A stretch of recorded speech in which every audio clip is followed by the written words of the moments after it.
What is up, everybody? Welcome to Take It to the Rank, our Tuesday night Q&A, where we bring in somebody from the world of the Chicago Bears to chop it up about our team. And we got a lot to talk about because obviously on Monday afternoon, the Bears introduced head coach Matt Eberflus.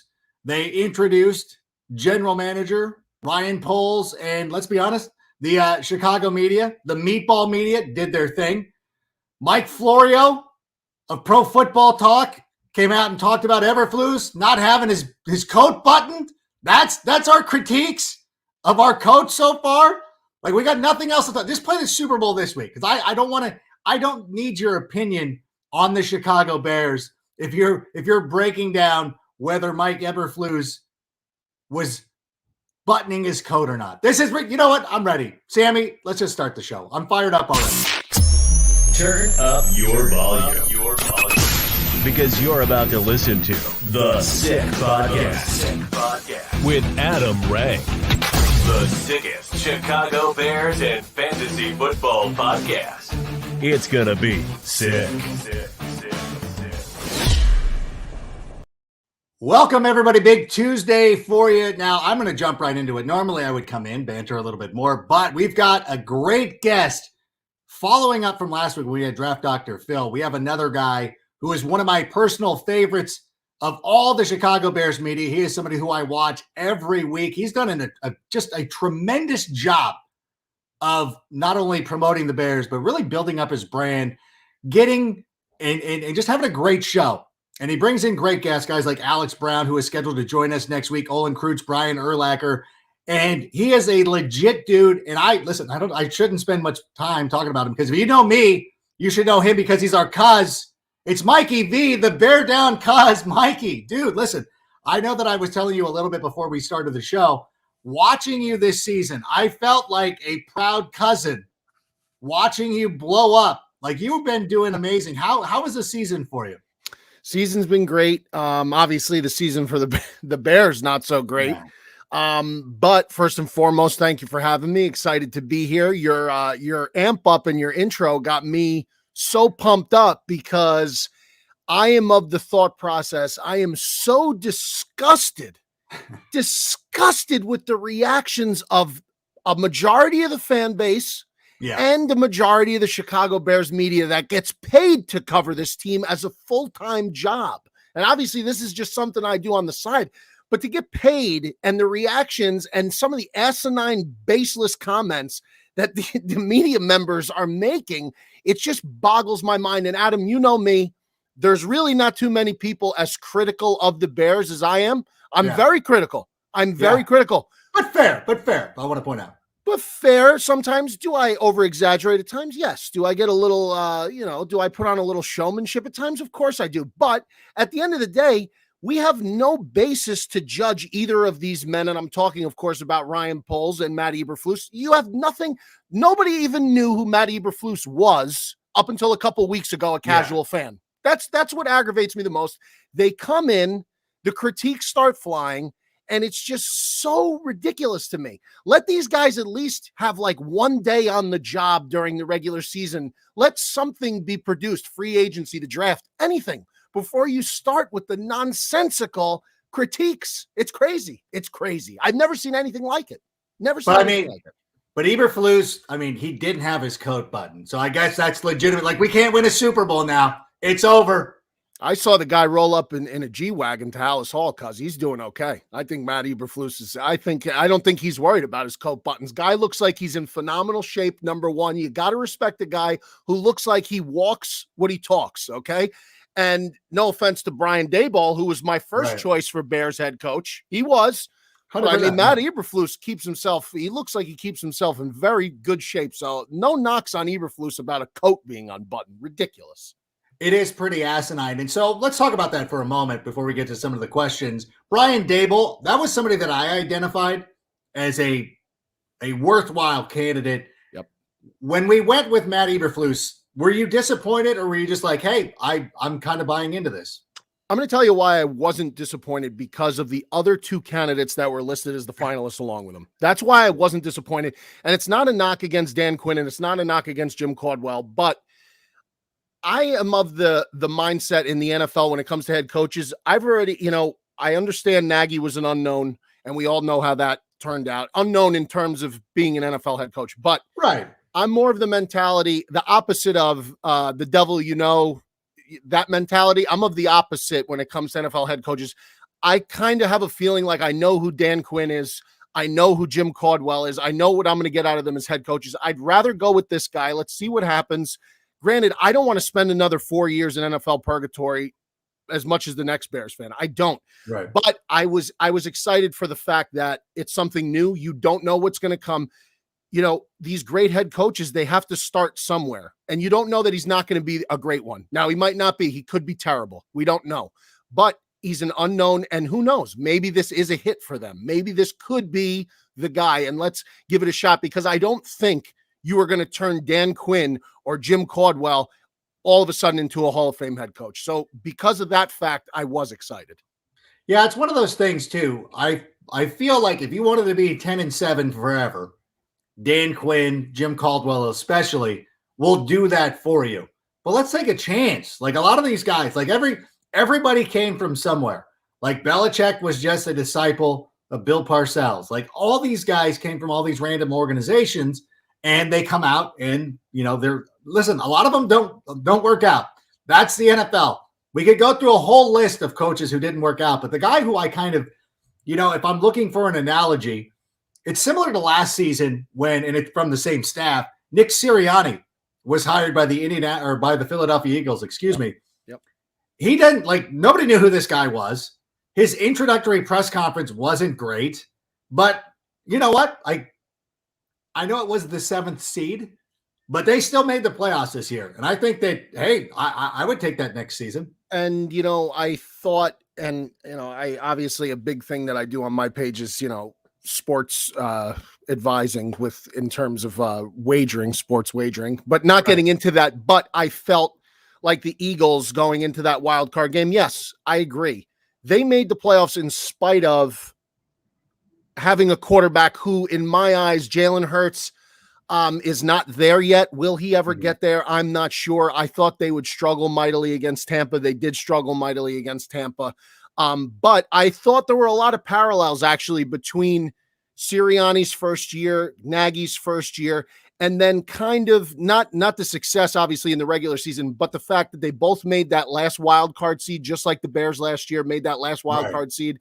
And then they kind of looked just like the Bears looked last year. Like they really did not belong there. But hats off, they made it, and if you make it, look at the Bengals. Look at the Bengals. They made it. They had their shot. Now they're in the Super Bowl.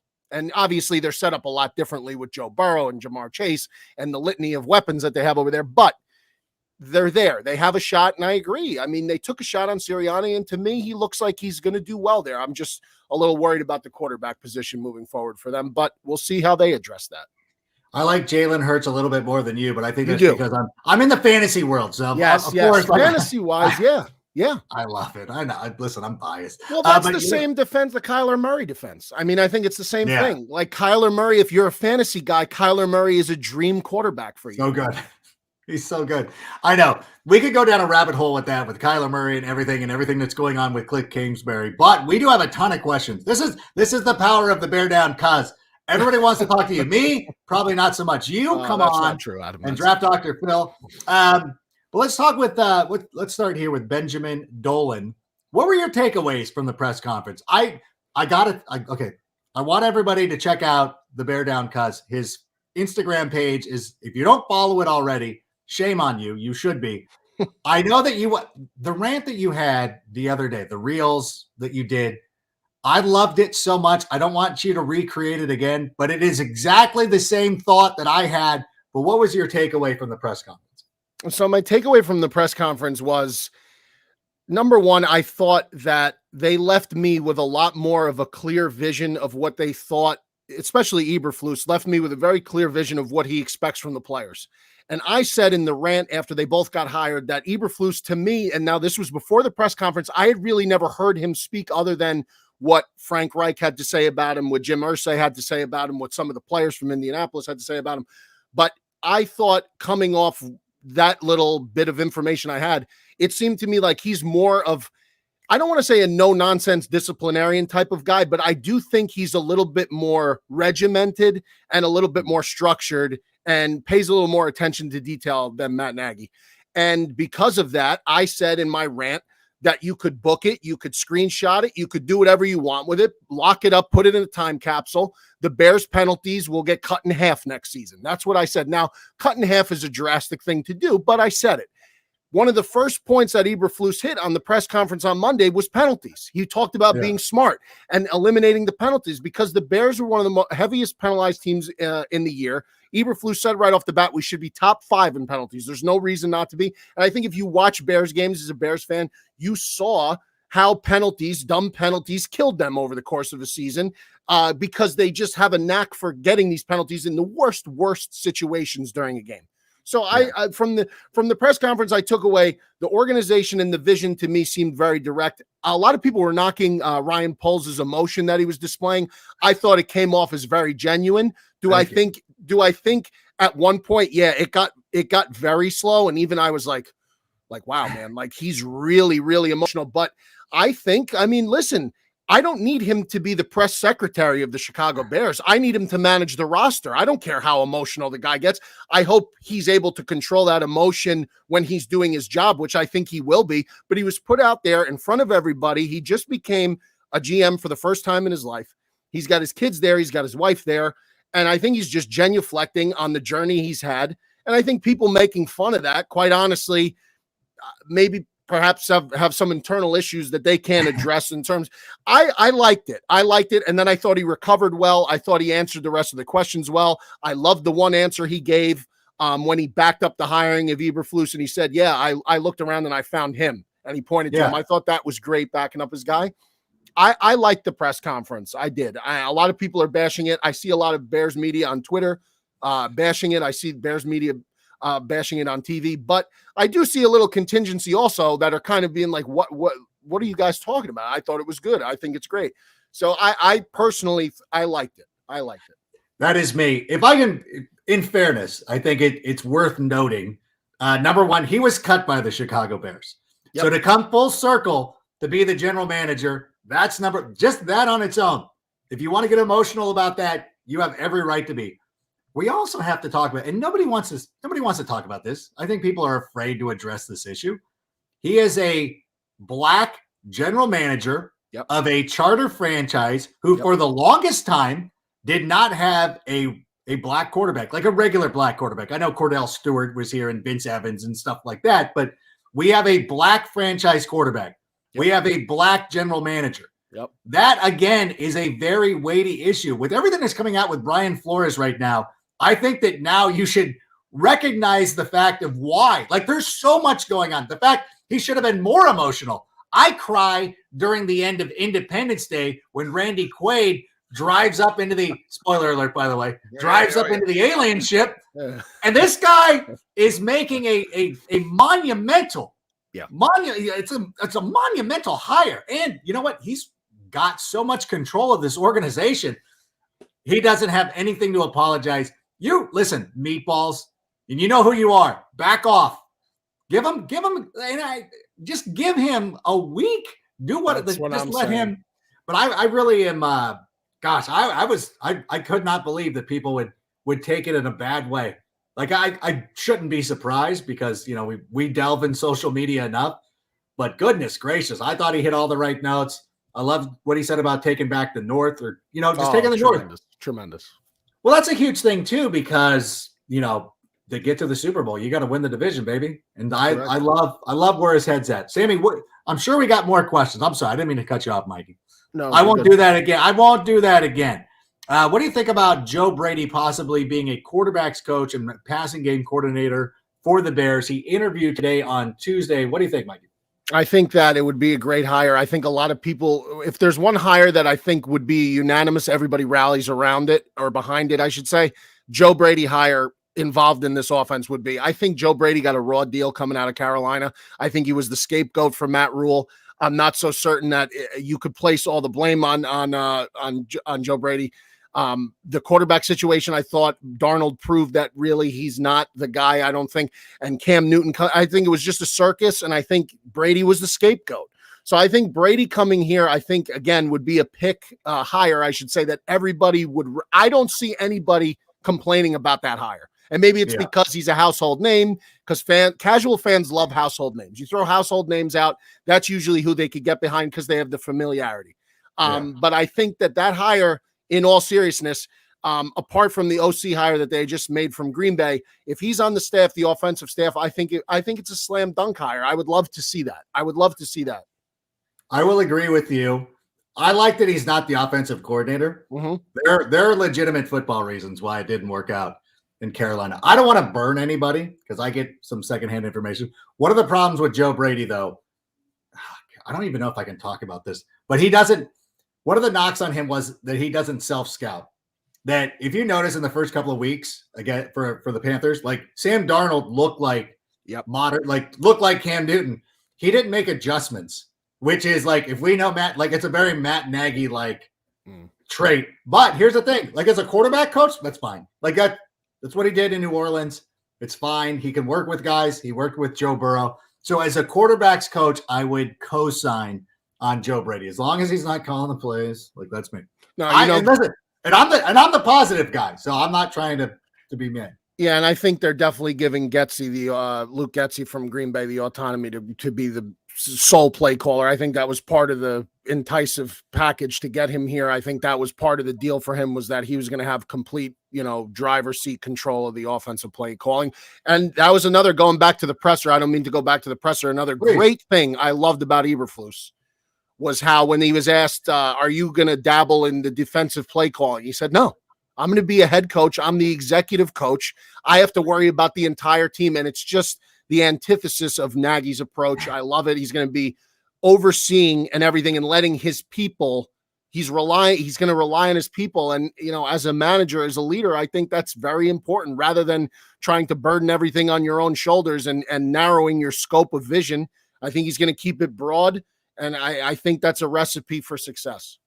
How is that not the takeaway? Like that was perfect. Because I don't know what these guys, and I don't know what they want. What did they want? Did they want Poles to not say he was going to run? He was going to take the North and not give it back. Did they want Eberflus to? I don't know what they wanted him to say. I don't know what he could have said. Probably nothing. He probably couldn't have said anything to not get critiqued up and down. So I don't know.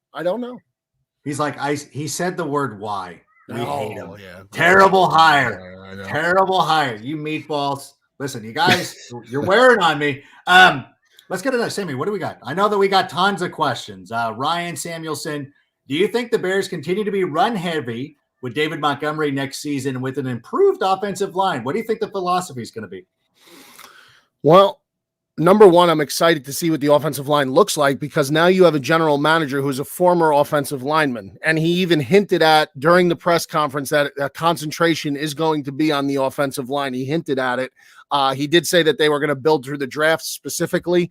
But I think you're going to see an emphasis on that offensive line this offseason, which thank God, because it was an absolute negligent thing and listen, I don't bash Ryan Pace often.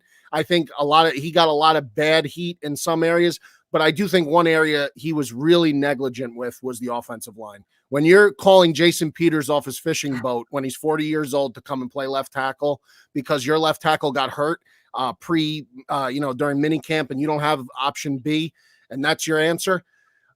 David Montgomery, I think.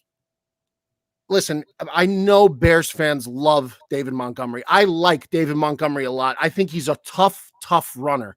Do I think David Montgomery is like a running back that you're going to throw a big contract extension? I really think they could use their money elsewhere smarter because I do think you saw with what Khalil Herbert did getting plugged in. I thought Khalil Herbert looked pretty good, the rookie out of Virginia Tech when he came in this year. I think they're going to have a balanced offensive approach. I don't think a guy like Eberflus is going to allow the offense to only be one-dimensional, bombing the ball down the field every play. Do I think that'll be a major component? Because I think he'll play to field strength. Absolutely. But they're not going to abandon the run, I wouldn't say, by any means. And if you're talking about are they going to remain run-heavy, when was Matt Nagy ever a consistent run-heavy coach? We used to scream at this guy for his play calling on 3rd and 1, 4th and 1 with some of the play calls when he should have handed the ball to Montgomery. So hopefully I'm looking for smarter play calling, maybe not necessarily, an over dedication to one thing or the other. Who's going to get the jet sweep on 4th and 1 is the big question. No, I'm kidding. I'm joking. You know what, though? It's interesting.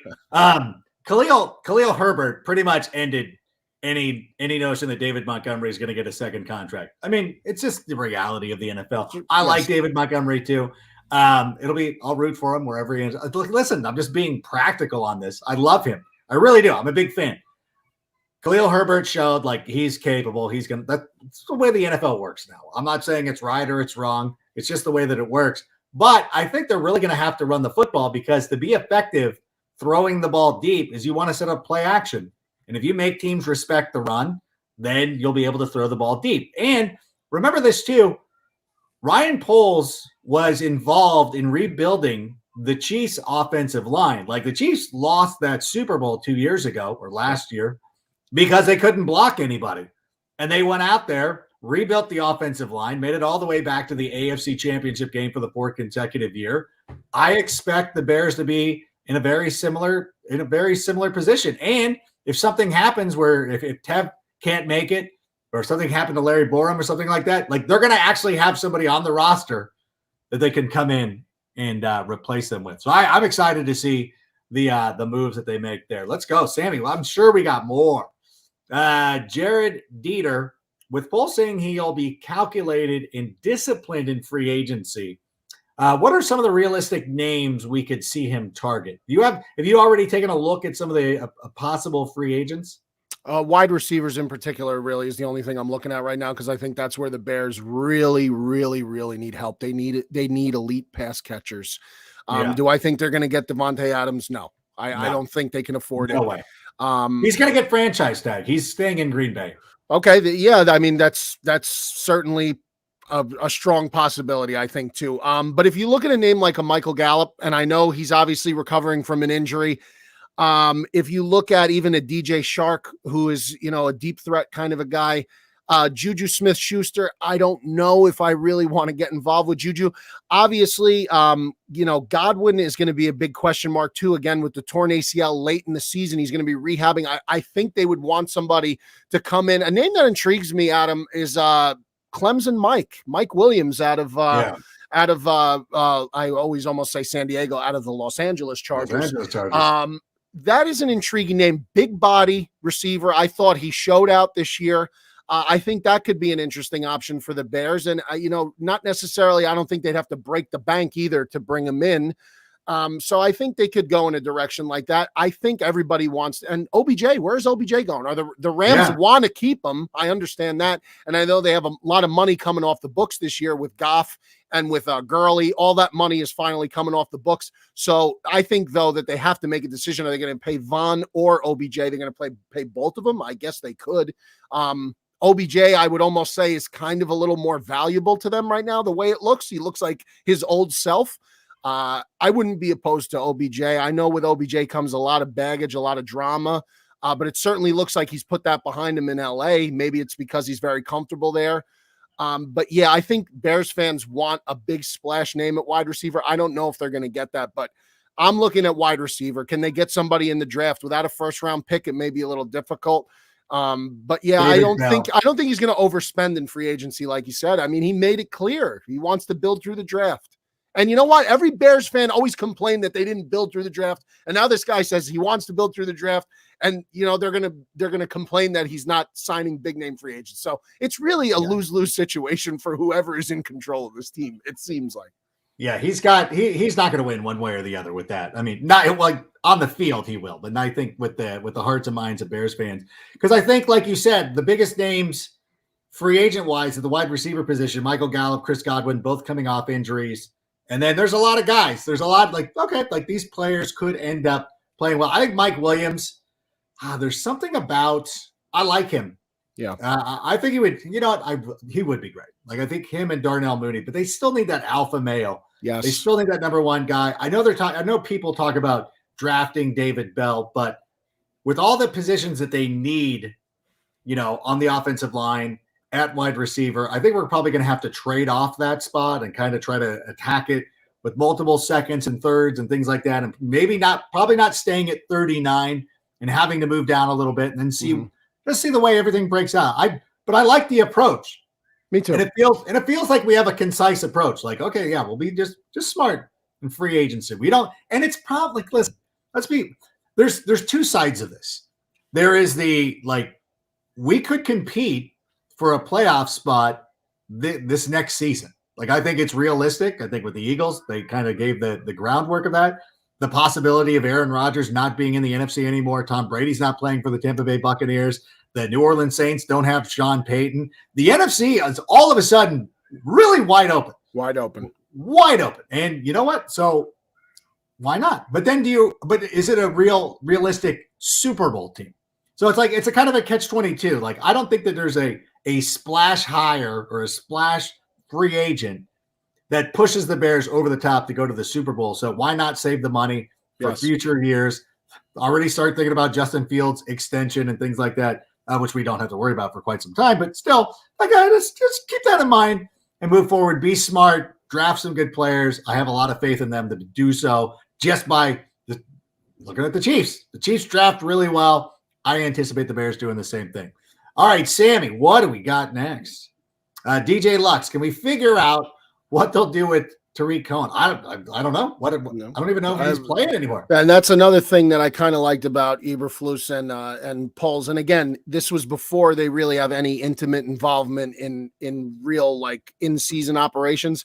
But I thought they were very transparent. And I always felt like Pace and Nagy were always like very covert about a lot of things, about the Tevin Jenkins injury.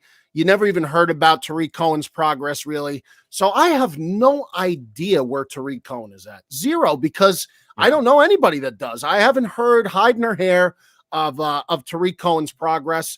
I mean, that injury did not happen mid or late season. That injury, correct me if I'm wrong, Adam, I think it was week 3 at Atlanta, the Nick Foles game when he came in and won that game for the Bears. So I don't know what's going on. Now, he did have a tragic event. He lost his brother. I understand that. Perhaps that really ate into a lot of his rehab and a lot of his recovery, which totally understandable. But in terms of where it is with him going forward, I would not be shocked if he was a post June 1 cut. I would not be shocked. It would not surprise me. They could save a little bit of cap money. I don't know where he's at. I have zero idea. Zero. Yeah, it's similar. I don't know if it's similar is the right word to put it out there, but like Calvin Ridley, he took some time off for mental health issues, and you're not going to get updates on that, which is understandable. They deserve their privacy. I think Cohen's the same way. As you said, losing your brother, that's a pretty significant event. Yes. And we don't know. And, the Bears were not telling. We don't know. And it would be, kind of reckless for us to sit here and speculate on it. But on a pure football standpoint, somebody who hasn't been on the field in close to 2 years, it's hard to expect him to come back and make a significant contribution, especially if he's, carrying a pretty decent contract, when you can probably go out there and you look at the stable of running backs they already have with, I don't know if Darrell Williams is coming back as well, but they got good running backs. So I think that's kind of a luxury right now, especially when you have to spend at some other positions. Let's see. What do we got here? Ooh, Omar. Okay, I figured we were going to get to this eventually. Omar, the soccer coach. Why did Harbaugh choose the Vikings over the Bears? Now, apparently Harbaugh is going to be could be the next coach of the Minnesota Vikings as we're recording this. What do you think of this? Was Harbaugh somebody who was on your radar? And what do you make about him going to the Minnesota Vikings, possibly? Well, first and foremost, I have to say there's going to be a little bit of implicit bias in this response because I am an Ohio State University, the Ohio State University That's right. student, okay? You see the banner in the background along with the Dick Butkus autograph, the Ohio State hats with the Bears hats. So for me, I am not a fan of Harbaugh. I don't like the guy. I think his whole thing at Michigan, I thought some of his antics and his recruiting was very bizarre. It was weird. That aside, I understand the success he had in San Francisco, what he did with Colin Kaepernick, the success he had bringing him to the NFC Championship. I totally get it. He's been removed from the league for quite some time now. So I don't know how easy his transition is to get back into the league. I don't know if it's a question of why did Harbaugh choose the Vikings over the Bears, or why did the Bears choose somebody else over Jim Harbaugh? I don't know, because again, it was muddy waters with did the Bears even interview Harbaugh? I heard there was rumors they spoke to Harbaugh. There was a phone conversation with Harbaugh. At what point did it reach? At what point? I just find it very interesting that Michigan literally let this guy operate for 7 seasons. He really, yes, he won a lot of regular season games, but against his arch rivals, Michigan State, Ohio State, he did very poorly, very, very poorly. He didn't win. He won his first bowl game, hasn't won a bowl game since his first year. And they kept giving him opportunities and giving him more money and doing this and doing that. The one year he makes the playoff and he's gone already. The whole situation is just so weird with Jim Harbaugh. I don't know what he's going to turn out to be if, in fact, he does finalize with Minnesota. But I think it's more of, I don't know if the Bears were ever truly going in that direction. I don't know. I certainly would think Harbaugh would have interest being a former quarterback for them. I'm sure he would have interest. I'm sure he would. And he was a very attractive name. And by the way, I'm a Harbaugh fan. If I put on this helmet right here and pulled it down, you would swear I was Jim Harbaugh. We were lookalikes.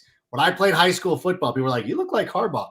The old Bears. No, you're better looking than Harbaugh. Oh, you're too kind. No, it's the truth. Forget him. But here's the thing about Harbaugh is I liked everything that he did. I liked what he did at USD, Stanford, taking it to Pete Carroll. He went to San Francisco, took it to the Packers, took that team to the Super Bowl, lost to his brother, never translated to Michigan. I think, you'll probably appreciate this. I don't think Michigan is the school that everybody thinks they are anymore. Like, no, I don't know that anybody can win there. Like, Harbaugh was supposed to be the guy because it was always somebody else's fault. Like Brady Hoke went there, didn't win. Now he goes back to San Diego State. That's a top 25 program. So you're like, Brady Hoke definitely knows how to coach football. And so I do believe that Harbaugh is a good coach. And I do understand his pedigree in the NFL. I think that Harbaugh deserves a chance in the NFL. If he wanted to come to the Bears with reasonable expectations, I was a fan of that. I would be a fan of that. Especially, I'm biased because I like him, the way he handled the Packers. But here's the thing. I don't want him to have total control of the operation. That's a no-go for me. There's going to be a general manager who's putting the players out there. If that's not good enough for you, sorry, we'll move on. Number 2, we're not doing 10 for 10. You're not getting 10 mil a year for 10 years or whatever the John Gruden contract was, because you have a lot in common with John Gruden. Like that they strike such a similar chord of guys that wore out their welcomes everywhere that they went, did have some success. And obviously Gruden won a Super Bowl where Harbaugh did not, but it was very similar to me. And I look at, and regardless of how everything ended, why it ended with John Gruden, that Raiders team never took that next step that you expected them to when Gruden was brought in. They're just kind of like, yeah, all right, they're there. And I think that it's because of guys like Derek Carr who's elevated them. So what is Harbaugh going to do? Like if he goes to like, here's the ultimate thing is that I'm not worried about him going to Minnesota. Like I'm shocked that I'm not more concerned or butthurt about it. I feel very comfortable with the process that the Bears went through. Me too. I think, and this is another thing too, Mike, is I know that Ryan Pace will get a lot of heat, and people always remember him picking Mitch Trubisky and Kevin White and things like that. But I really think that Ryan Pace sort of died so Ryan Poles could grow. Because one of the things that Ryan Pace wanted to do was expand the front office, bring in extra people, bring in an analytics department. And the McCaskey family is like, we don't need to do that. And credit to the McCaskeys to realize like, oh yeah, we probably should do that. It's too late for Ryan Pace, and I'm sorry about that. But now we're doing it. They're making the moves and moving forward. And I think that's a positive thing. So I think that going to Jim Harbaugh would have been such a 2015 thing for this Bears team to do. That's what I'm saying. Going with Poles and Eberflus is 2022. Whether it works out or not, the process is correct. And I think that's all that we as Bears fans can ask for at this point. I couldn't agree more. I think Harbaugh, again, one of the first things I said, I think he's He's far removed from this league. And yes, he may come in and he may have some sustained success. But again, I'm not overly concerned with Minnesota either, because the same guy is still playing quarterback there. And I understand how well he does sometimes, but they're never a team where I'm like, it doesn't scare me, like you said. Yeah, HL Priest coming in and saying, my opinion, Jim Harbaugh or not, Minnesota will Minnesota. I agree. Will be Minnesota. That is, you know what? That is the thing, because like, as much as we lament like how much we get owned by the Packers and everything, and it is what it is. Like, we own the Lions and Vikings so hard too. Like that. Like, why are you guys laughing? Like, what are you talking about? We own you. Like, why are you in this conversation? Like, it sucks for us. Like, why do you hate the Packers? You should hate us. You guys can't get past us. And like when polls came out and said, and I see this on the Instagram post that we put up, like, he wants to control the North, and people are like, what do you mean last place? Well, I'm like, we don't finish in last. No, this doesn't happen. And outside of this year, which was a disaster, even in a disaster season, still we're beating the Lions. Right. Should have beaten the Vikings. Like, let's be honest. We still handled your business. So do whatever you're going to do, Minnesota. Enough for nothing. Minnesota's underachieving in my eyes. I mean, could you imagine if Justin Fields could have Dalvin Cook, Adam Thielen, and Justin Jefferson in his disposal? I would love to have those guys. That would be fantastic to have a target like Justin Jefferson. That's the type of player, Adam. And I said it during the season, and people crucified me for it. I said the Bears do not have a true game-wrecking offensive player other than the quarterback with what I think Fields could be, because you see some of the plays this guy makes with his legs and his arm talent. He's like a magician, some of the plays he can make. But in terms of a game-wrecking skill position player, they do not have one. Darnell Mooney, again, no disrespect to Darnell Mooney. I think he's a good number 2 receiver. They do not have a Jamar Chase. They don't have a Travis Kelce. They don't have a Cooper Kupp. They don't have a Justin Jefferson. They just don't have a guy like that. They don't have, and you need guys like that to really reach the top, in my opinion. You saw all the 4 teams that played on Championship Sunday.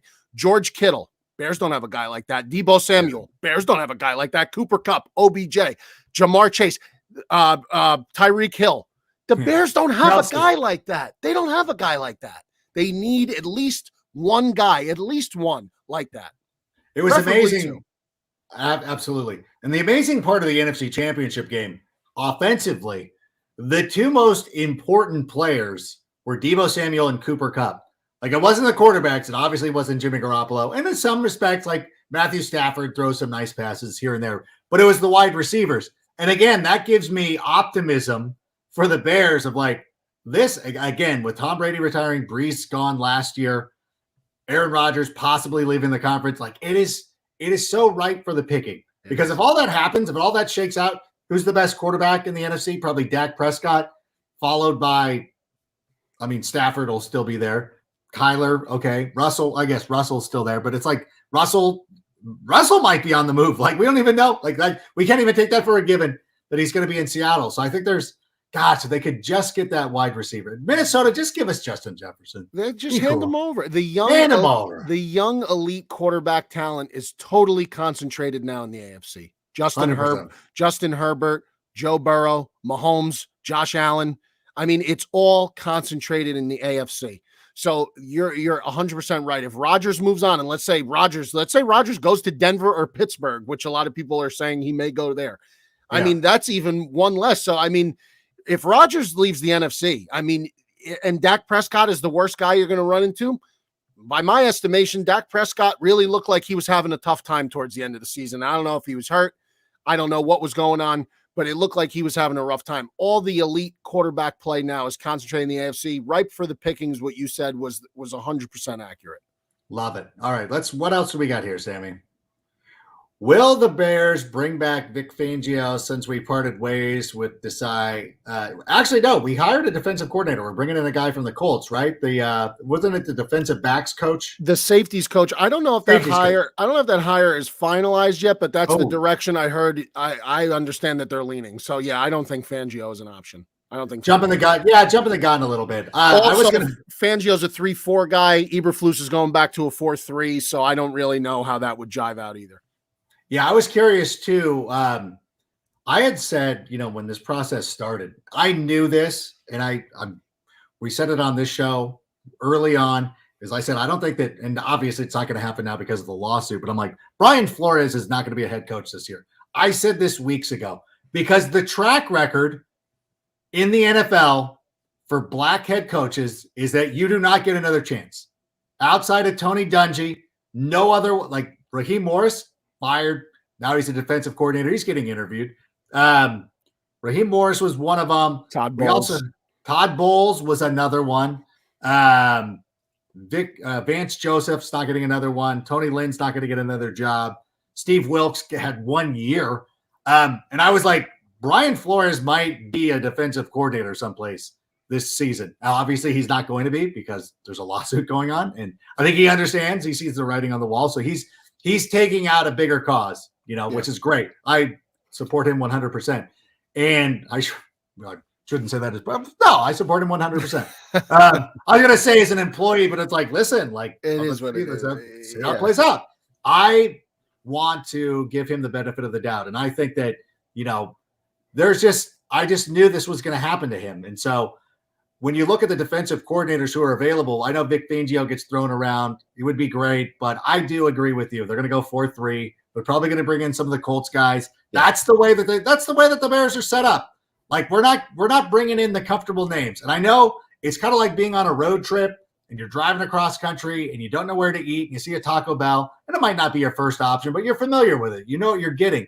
That's why people are always gravitating towards guys like Fangio, why they're gravitating towards guys like Harbaugh. Like, them. Like, I know Harbaugh. Like, they think Fangio's comes back. It'll be like 2018 all over again where the defense will be getting, defensive touchdowns every other game. And that's just not a realistic expectation. And like you said, this guy's going to bring his guys over from his defensive staff. He's a defensive-minded coach to begin with. I'm not overly concerned with the defense. They need an overhaul in the secondary, in my opinion. But as long as they bring in the pieces on the offensive coaching staff, and I think that's why I really would like to see the Brady hire come to fruition with quarterbacks coach, like you said, Adam, as long as he doesn't have autonomy to do the play calling.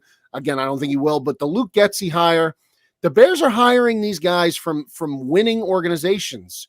Getsy with the Packers, Poles with the Chiefs, Eberflus with the Colts, and his track record turning a 30th ranked overall defense into a top 10 unit 4 consecutive years. I have no qualms with what they've done. You said before the process was very good. You like the process. I think it's been a sound process. I really do. I think they opened the umbrella up. They took their time, as much time as they could take. Then the names start coming off the board a little bit with New York kind of striking first there. Yeah. I have no qualms about their approach so far. And I think, again, like you just said, the Fangio hire is kind of like, it's almost like a nostalgia thing. Like the Bears fans want to go back. It's just, we got to move on. We got to get a new show. It's like your favorite show ends and you keep watching it. You got to eventually try and watch a new show. Yeah. Like when Friends ended and they tried to do Joey, like, no, you probably just close the door on it. We don't need that. It's fun. What do we got? Sammy, we got some more questions because we'll sit here and talk. Like, don't worry about us. But C per, I don't know. I always get concerned that it's going to be something dirty when I say that, but it's not. Yeah, you got to go slow on those. Got to be close. Like my daughter does this thing now where she came up to me. She's sick. She's like, Dad, spell I-cup. And I'm like, what? I'm like, I-C-U-P. And she's like, ew, gross. And I'm like, oh, okay, she got you good. She got me roasted. Love that. We're a mature family here. I love that. So and then she does it with all her school friends. It's amazing. That's it. With Ryan Poole saying that he wants to have as many draft picks as possible, do you think that we'll trade into the first round? Who are some of the players you could see us taking? What do you think about that? I don't think he's going to have – I don't think he could trade into the first round with the amount – we only have 5 picks. Yeah. So I can't see him trading away equity that we have. I mean, what are we going to have then? 3 picks? And, talking about player trades for picks – again, going to be hard to unload. I think the only people that you'd be thinking in a trade scenario would be either Robert Quinn or Khalil Mack at this point. Yeah. And I just don't know if anybody's going to offload Khalil Mack's contract when the guy got hurt this year. Unfortunately, he's on the wrong side of 30. I still think he's an incredible player. I think in the 4-3 now, Robert Quinn is a natural 4-3 defensive end. He's not an outside linebacker the way he was molded into, and he still set the Bears single season franchise record for sacks this year. I think moving Quinn back to a 4-3, I think if he stays healthy, he could have an even, I know it's hard to believe, but he could have an even better season, especially if Mac stays healthy for the entire season. So their contracts, they're the two highest cap hits next year, Mac and Quinn. I just can't see them offloading them. I don't know who's going to do that. I don't know who'd be willing to do that. And certainly, I don't think for a first round pick. I mean, a second round pick maybe, but I don't think for a first. I think, Adam, what you said before, I could see is the more plausible situation, them going back from 39 to try and acquire another second or another third or a second and a fourth or a second and a fifth, something like that, where they're going to build up more picks, not going up higher to get picks, because I just don't see how they could manage that. Yeah, I don't think that's realistic. And really, this isn't a draft that I see a must need to trade up for anybody. And it's probably to our benefit to move back down, acquire more picks, build depth that way. Like, we might not find a superstar, but if we find pretty good players, and that was one of the things that Ryan Pace has done really well, and of course Ryan Poles has done this with the Kansas City Chiefs, is finding guys in the second, third, fourth, and fifth round. And if we build that, if we find Thomas Grahams and Darnell Mooney's, later in the draft, that'll be fine. Like, 100%. Let's do more of that. Maybe we don't get a superstar this season. That's fine. We'll deal with what we have. We'll build up the depth. And I think the depth, like Larry Borum, like that was a guy that's not a first round pick. Tevin Jenkins didn't go in the first round. Like, we're okay. Like, we've done a nice job. I thought that Ryan Pace did a really nice job with the draft. I anticipate a very similar type class this season. And so I'm comfortable moving down or just not even moving into the first round. I will say too, with Khalil Mack and Bobby Quinn, their value is not going to be on draft night. Like, nobody, as you said, is going to move a first round pick or anything for them. What we need to hope, and this isn't even a hope, but where you would be able to move them is if we got into next season, it's obvious the Bears are not competing for a playoff spot. There's a team like the Rams who are be like, let's just start throwing around picks. Let's just start acquiring guys who are going to come in and help get us to a Super Bowl. I really hope that the Rams kind of showed everybody, like, maybe this is how you build a team. Like, maybe don't worry about picks so much, and where the Bears could actually make a little bit of a move. But then it's, again, a catch-22. But I don't think that any of those guys move before the draft. I think if they ever do move, it'll be during the season for one of those teams trying to make a deep run. All right, Sammy, what do we got? We love everybody. By the way, thank you so much, everybody, for bringing in your questions. We really appreciate this. Guys have been great so far. James, would you – oh, stop it. Would you trade Justin Fields – okay, I think this is a philosophical question, but would you trade Justin Fields to the Giants for their two first-round picks this year, which would include the one that we should have, but we traded for Justin Fields? So you'd get the 5th and the 7th overall pick, I think, is where the Giants are picking 5 and 7. So you're going to trade away who the only guy on offense that looked like he was a superstar in the process, in the making, potential game wrecker, offensive player, leader of men, should have won a game against San Francisco, should have won a game against Pittsburgh, if not for late defensive Baltimore, if not for late defensive lapses, would have won all those games. So you want to give him up for 2 first-round picks in one of the worst quarterback drafts in recent memory, where the best quarterback that's going to come off the board is either going to be Kenny Pickett from Pitt or the Matt Corral from Ole Miss are the 2 top quarterbacks. Absolutely not. This team is going to be built around Justin Fields. The fact that Justin Fields was asked to be at that press conference to speak yesterday, Monday, I think speaks volumes, because you heard from the new head coach, you heard from the GM, you heard from George McCaskey, you heard from Justin Fields. I thought that move alone, if there was any doubt, any questions about anything involving Justin Fields, I think that put everything to rest yesterday. Absolutely would never, ever trade Justin Fields for the Giants' 2 first-round draft picks this year. I would not. We just finally got a quarterback. Why are we so hyper? It's just so insane. It's just to get him. Insane. So I hope he really was just, maybe he was a Giants fan. Maybe he was a Giants fan. Maybe. I think James was just putting a philosophical question out there, because I can't, like, even during the hiring process, when they were talking about, like, Justin Fields could possibly be on the move. It's like, are you kidding me? why are we doing this to ourselves? Do you want to go another 30 years trying to find a quarterback? I went back and looked at my Instagram page from last year leading up to the draft, just like I wish this guy could fall to us. Like the night before the draft, I put up a post about like, this is the last night that I get to pretend that Justin Fields could slide in the draft and we drafted. There's no way I would give him up. No. Yeah, there's just no way. So James, philosophically, no. Actually, realistically, no. Hell no. Hell no. No. Not doing that. And I don't, I'll be honest. Let me ask you this question. Because I've seen this. Somebody was like, would you trade Justin Fields for Russell Wilson? And here, I'm not saying that Justin Fields is better than Russell Wilson or anything like that, but it's like, I don't think the Bears are close enough to really make Russell Wilson work, whereas you can build around Justin Fields and probably have a better long-term value with him. Am I mistaken? No, I don't think so.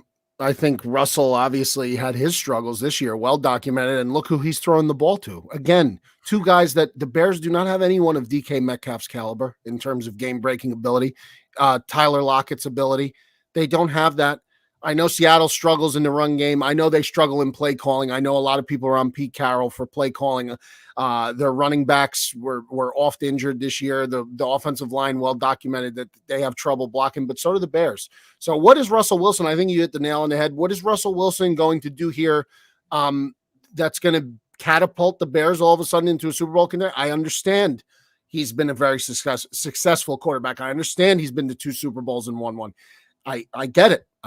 But he won one with one of the best defenses of the last 2 decades in the Legion of Boom.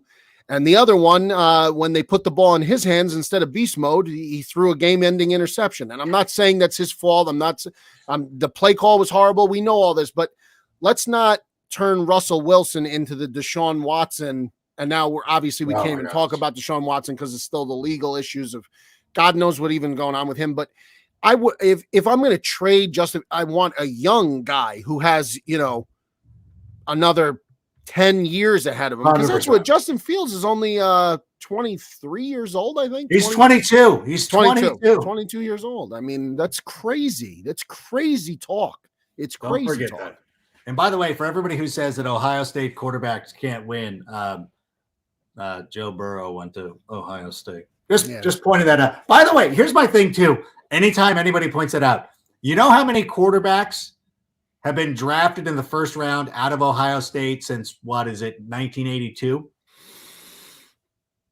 Let me think about who played. And I would say that there could only have been one, would be my guess, would be Justin Fields. I would say Troy Smith was not, JT Barrett was not, Cardell Jones was not. Dwayne Haskins is the guy. Dwayne Haskins. He was the only one. And so when they point to all those guys who did not work out from Ohio State, I'm like, you have to go all the way back to Art Schlichter to find a first-round quarterback, from Dwayne Haskins to Art Schlichter. Ohio State was not like, they had as many first-round picks during those years as Texas Tech. So when you find a unicorn who comes out of that school, and listen, Ohio State's been very successful there, blue blood. They control the Big Ten, but they just don't turn out NFL quarterbacks, which is fine because they go out there and they just win college football games, which is kind of cool in and of itself. Michigan can't do that, but Minnesota wants to hire their coach. Let's squeeze in a couple more questions because I don't want to keep you too long. What position do you think, Carlos Gonzalez is asking, what position do you think we need to improve the most? I know you touched on the wide receiver position. Do you think that's the number one spot? I think the groups that need the most improvement is offensive line, wide receiver, and the secondary. The secondary for this team is so bad. Outside of Jalen Johnson, who's a good corner. Eddie Jackson, another really. He had a couple games where he played well, but overall, I'm still, he was paid to be the highest. He's paid as the highest safety in football at the time when he got his money. Right. And he simply has not looked like his first 2 years in the league at all. He needs to step up. I'm sure he knows he needs to step up. He's caught a lot of heat. And I've given a lot of heat, deservedly so. The tackling effort, I think the effort, And that's what I think this coach is going to turn around the effort. I don't think he's going to deal with that. I don't think he'll put up with that. That's exactly what this team needs. But yeah, wide receiver, we already touched on. Secondary, I mean, their corners are just, they need major help at corner. And then offensive line, Adam, we know we have the tackles. We think we have the tackles. I know Olin is a big proponent of them going after a big name left tackle, possibly in free agency, if they can nail down another tackle and then move Jenkins. He actually wants to slide Jenkins inside to guard and Baram to play the right tackle, or Jenkins to play the right tackle, slide Baram into guard, and just have that extra piece there in case the inevitable happens when someone gets hurt. So that's the approach Olin wants to take. So those three positional groups to me are the biggest of need. It's not just one position with this team, which is what you touched on before. This is not a team where you can make one splash acquisition and say, oh, this team's ready to compete for the NFC title next year. They're not there yet. Yeah, I agree with you. I think that we need to look at the offensive line. What about can we do one more? By the way, am I the only one hearing the Chick-fil-A commercial, or is that coming through? No, I haven't heard that. Okay. What would you give up? What would you give up for Calvin Ridley? I don't know. What do they have to give up? A player? They'd have to give up a player. I mean, they don't have draft picks to give up. Were you going to give up a future first for Calvin Ridley? I don't know if I would do that. I don't think I would do that. Would you? Never. No. Not with the concerns. But you know what? Like, if it's a incentive-based deal and somebody like, I honestly think that people, I don't know, it's the internet. And they're like, God, how many firsts do we have? I'm like, listen, Atlanta probably doesn't want him. Like, he probably just needs to move on. He might not even want to play football again. So who knows? So I don't know. Listen, if it's a low risk pick, I'm into it. If not, you know what? We'll see what happens. What about one more, Sammy? Let's do one more. If we got one more, if not, we can know. Oh, well, look at Red Hat Duck wants to know Bears record next year above 500, below 500. Now, I am the eternal optimist. I went on with our friend here, Mikey Bear Down Cuz, who I hope you're following on Instagram. We went on before the season. Adam was a little bit more optimistic. Mikey was very much more on the nose with his picks. But I will say this. I will say, regardless of Aaron Rodgers returning or not, I think that this team will be close to 8 wins next year. I think the talent is there. I think that the effort will make a huge difference. How many times you watched Bears games and you just knew something stupid was going to happen, like what happened in Pittsburgh, which was on Collette. Like, let's be honest, or whoever the referee was. Just like the retaliatory things, just dumb, like when Anthony Miller would do, like, how does this just happen? Javon Williams, Anthony Miller. Javon Williams, like all these guys, that stuff's eliminated. And I think that this is a team that, even if they're not supremely talented, that they're just a thorn in people's sides and they don't beat themselves. And that ends up translating in the NFL. Like, when you look at these teams, like, how is this team winning games? Like, New Orleans did a lot of it this year too, where you're like, they just didn't beat themselves. And I think the Bears could be some team that hovers off. If I'm saying 8 wins, that's under 500. I don't want to be super bold, but I'm always the Super Bowl. I'm going to go 9. Fine, 9. Bear down, Cuz. What do you got? So 9 and 8, you're saying? Yeah, 9 and 8. Listen, I'm a lunatic. I think that I'll give you the scenario. If they hit everything perfectly, free agency, the draft, if they nail both those things, I think they could. The ceiling, the absolute highest ceiling, I think, is 9 games. I think they could go over 500, but everything has to go their way in free agency and the draft. They have to remain relatively healthy. The quarterback position, especially, he has to stay healthy. If that happens, I think the ceiling could be 1 game over 500. 1 game over 500. That's fine. I don't have as pessimistic an outlook as I did this season going in. this past season, but I think a big part of that is obviously the excitement around the new coach and the new GM and the fact that we know it's Fields' show now. There's no more nonsense about who the quarterback's going to be going into mini camp, going into training camp, preseason. None of that. All that charade is thank God that's done, because that was an absolute ridiculous waste of time. Me and Alex talk about it all the time. Alex Brown, who you'll have on next week, we talked about that all the time. There's no way you could stand in a locker room with these men and tell them that this guy is the starter and that's it. That's the bottom line before you even know what this kid's going to look like. The players want the best player who gives them the best chance to win the football game on the field. And if you're going to tell me after watching Andy Dalton and Justin Fields, and yes, I know Fields turned the ball over some this year, if you're going to tell me that the guy that gave them the best chance to win the football game was Andy Dalton, I'd have to disagree every single day. Absolutely ridiculous the way that played out. And hopefully, well, obviously that won't be an issue this season. Well, Mikey, I want to thank you so much for stopping by. I really do appreciate it. Again, I want to say this as well for everybody who is here. I'm sure everybody is here because of your promotion and they're here to see you. But if you're not following the Bear Down Cuz, he's like family. We started these Q&As off with two bangers. I love Draft Dr. Phil. I don't know if you know Phil. We need to get you guys together. If not, but my two go-tos all the time, if I want to catch up on the Bears, it's always the Tape Never Lies Network. And of course, it's always Bear Down Cuz that you can find on Instagram. He's killing it. He's getting close to 50,000 followers. We need to push him over that mark during the offseason. So please go follow him there. And is there anything else? What else can I plug for you? What else do you need me to do? Got merch? Got it? Whatever it is. No plugs necessary. I appreciate you for having me on. I think I certainly know that I enjoyed it. I always love talking to you, and thank you for always pumping up the brand. Thank you for always looking out, coming on to my shows almost every time I ask. It's the people love it. They love to talk fantasy. They love to talk Adam Rank. They see Adam on TV. He's a cool guy. You know, a lot of people think Adam's a cool guy. He runs these cool segments on his shows on NFL Network that people really enjoy. You know, the whole bra thing, I think is, I'm a big fan of that. But no, I appreciate it, Adam.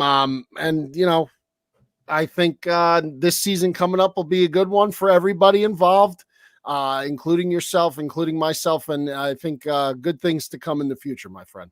Yeah, I'm with you on that one. So thank you so much for joining us. I owe you one. So we'll do the home and home. I'll appear on your show. And then eventually at some point down the road, you'll be back with us. So really want to thank you for doing that. Make sure you're following the Bear Down Cuz on Instagram. So Mikey, there he goes. Thank you so much. We will see you next time. And that is going to do it for the Take It to the Rank on a Tuesday night. Thanks everybody for being here. By the way, I know a couple of you have asked about the sweatshirt, rootsoffight.com. You can go find this. They got a lot of cool Walter Payton merchandise. That's what we got. Thursday, we're going to be having the Grossi Posse. Yes, Tom Grossi is going to be on to talk about the Packers, the future. And of course, Luke Getsy, what's that going to mean for the Chicago Bears? So check that out on Thursday, the Sick Podcast with Adam Rank. And for me, for the Bear Down Cuz, for Sammy, and everybody here at the Sick Broadcasting Network, we'll see you soon. Play the outro, Sammy. And that's a wrap. Hope you don't miss us too much until next time. Follow the Sick Podcast with Adam Rank on YouTube, Instagram, Facebook, Google Play, and Apple Podcasts.